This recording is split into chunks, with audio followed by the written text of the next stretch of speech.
channel. The purpose of channel is to facilitate students in learning physics at their convenience. It is a class without a classroom, so learn physics at your convenience. Let us start our today's topic. The topic is nuclear fusion. Students, a process that brings change in the nucleus is called nuclear reaction.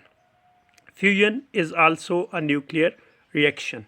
Fusion is a process in which two light nuclei combine to form a heavy nucleus.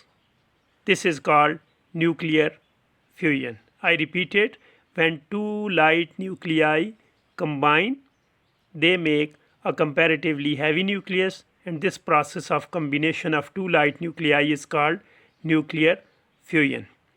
Students, let us further explain what is the meaning of this reaction. Students, when two light nuclei combine, their combined mass is more than the mass of the nucleus formed by their combination. This difference in the mass between the combining nuclei and the formed nucleus, this difference in the mass releases as energy, number one.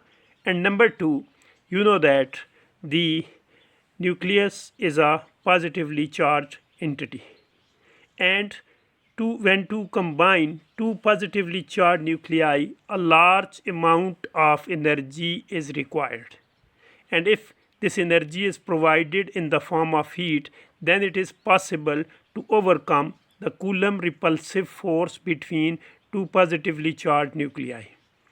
It is expected that in sun and stars, the temperature is suitable for this combination of two positively charged nuclei.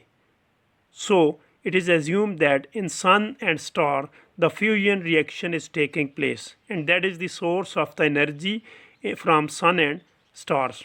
There may be different fusion reactions taking place in sun. However, one expected fusion reaction that is taking place in the sun is called proton-proton cycle. Students, you know that in sun hydrogen is present in abundance, and when a proton combines with a proton due to high temperature that is present there, a deuterium is formed with the release of beta particle. This is the first step. When two protons combine, they make deuterium with the release of beta particle. Student, when this deuterium absorbs another proton from the surrounding, look at this reaction. When this deuterium formed by the combination of two protons absorbs another proton from the surrounding, it is converted into helium-2,3 isotope with the release of gamma rays. Look at this diagram.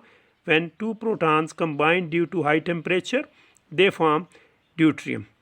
And when this deuterium absorbs another proton from the surrounding, it is converted into helium-2,3 isotope. Look at this. This deuterium absorbed another proton and it is changed into helium-2,3 isotope.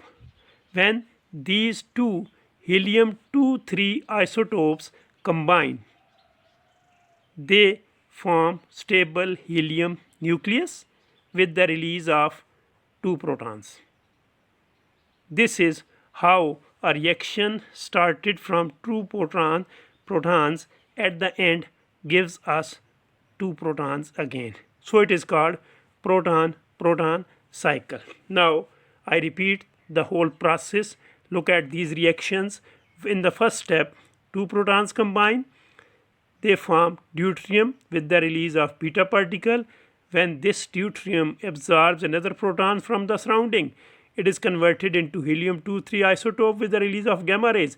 And when these two helium isotopes combine, they form a stable helium nucleus with the release of two protons and gamma rays. And during all this process, the heat is constantly liberated. So this is the source of energy from sun and stars. One expected reaction that is taking place is called proton-proton cycle.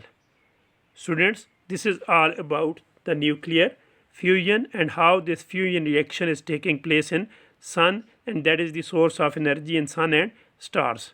I hope it is clear. Students, thank you for sparing your time to watch this video. If you liked it, don't forget to subscribe the channel. Take care of you. Goodbye.